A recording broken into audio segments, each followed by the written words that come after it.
যে নারী প্রতিদিন সকালে ঘর ঝাড়ু দেওয়ার আগে দুইটি কাজ করবে ওই নারীর কপাল খুলে যাবে। বর্তমানে আলহামদুলিল্লাহ নারীরা অনেকটা দিনের পথে চলে এসেছে, তারা এখন আলহামদুলিল্লাহ সঠিকভাবে চলার চেষ্টা করে, সঠিকভাবে চলার ট্রাই করে। আমরা বিশেষ করে সকালবেলা ঘুম থেকে ওঠার পরে ঘরটাকে ঝাড়ু দেওয়ার ট্রাই করি। ঘরটাকে ঝাড়ু দেয়, বিশেষ করে মা বোনেরা যারা আছেন ঘরটাকে পরিষ্কার পরিচ্ছন্ন রাখার জন্য ঘুম থেকে ওঠার পরেই ঘর ঝাড়ু দেয়। এই ঘর ঝাড়ু দেওয়ার আগে কিছু কাজ করতে হবে। দুইটি কাজ যদি নারীরা করতে পারে ওই নারীর কপাল খুলে যাবে। এক নাম্বার হচ্ছে ফজরের সালাত আদায় করা।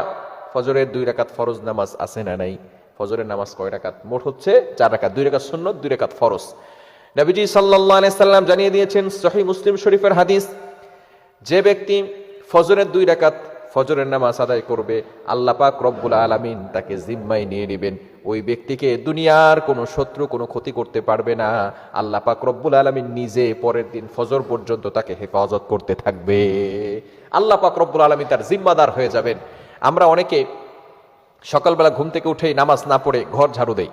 ঘর ঝাড়ু দেন, তাতে কোনো আপত্তি নাই, পরিষ্কার পরিচ্ছন্ন থাকা ভালো। আত্মহুরু শাত্রুল ইমান, পবিত্রতা হচ্ছে ইমানের অঙ্গ।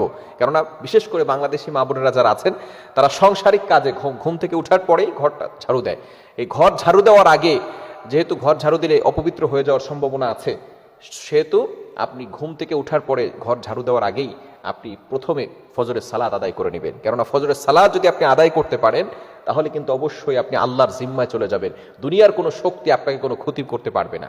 অনেক সময় মেয়েদের বিয়ে বন্ধ হয়ে যায়, এরকম হয় কি হয় না? বিয়ে হচ্ছে না, সবাই আসতেছে বারবার, কিন্তু কোনো কাজ হচ্ছে না, বিয়ে বন্ধ হয়ে যাচ্ছে। কি যে হচ্ছে কোনো কুলকিনারা খুঁজে পাওয়া যায় না। বিভিন্ন সময় ব্ল্যাক ম্যাজিক করা হয়ে থাকে। যদি কোনো ব্যক্তি ফজরের নামাজ পড়ে তাহলে আল্লাহ পাক রব্বুল আলামিনের জিম্মায় সে চলে যায়। তাকে কোনো ব্যক্তি জাদুটনা করে কোনো ক্ষতি করতে পারবে, কেননা এখন আল্লাহ পাক রব্বুল আলামিন তাকে জিম্মায় নিয়ে নিয়েছে। দ্বিতীয় নাম্বার আমল হচ্ছে কোরআনের তেলাওয়াত করা। সূরা ইয়াসিনের তেলাওয়াত করতে পারেন, সূরা রহমানের তেলাওয়াত করতে পারেন। সূরা ইয়াসিনের এতটা ফজিলত রয়েছে, যে ব্যক্তি প্রতিদিন সকালবেলা ফজরের নামাজের পরে সূরা ইয়াসিনের তেলাওয়াত করবে আল্লাহ পাক রব্বুল আলামিন তাকে সকল প্রকার অভাব এবং বিপদ থেকে হেফাজত করে দিবেন। ওই নারীর কোনো টেনশন থাকবে না যে নারী ঘরের ভিতরে কোরআন তেলাওয়াত করবে।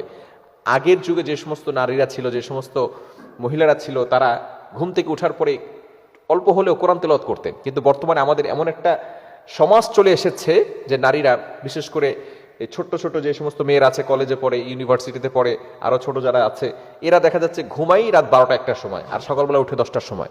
এরকম কিছু নারী আছে না নাই? খবরদার, এটা করা যাবে না। সকালবেলা ঘুম থেকে উঠার পরেই আপনি নামাজ পড়বেন, এরপরে কোরআন তেলাওয়াত করবেন। সূরা ইয়াসিনের অনেক ফজিলত রয়েছে। সূরা ইয়াসিন যদি কোনো ব্যক্তি পড়ে, একবার পড়লে 10 বার কোরআন খতম করলে যে সওয়াব হয়, আল্লাহ পাক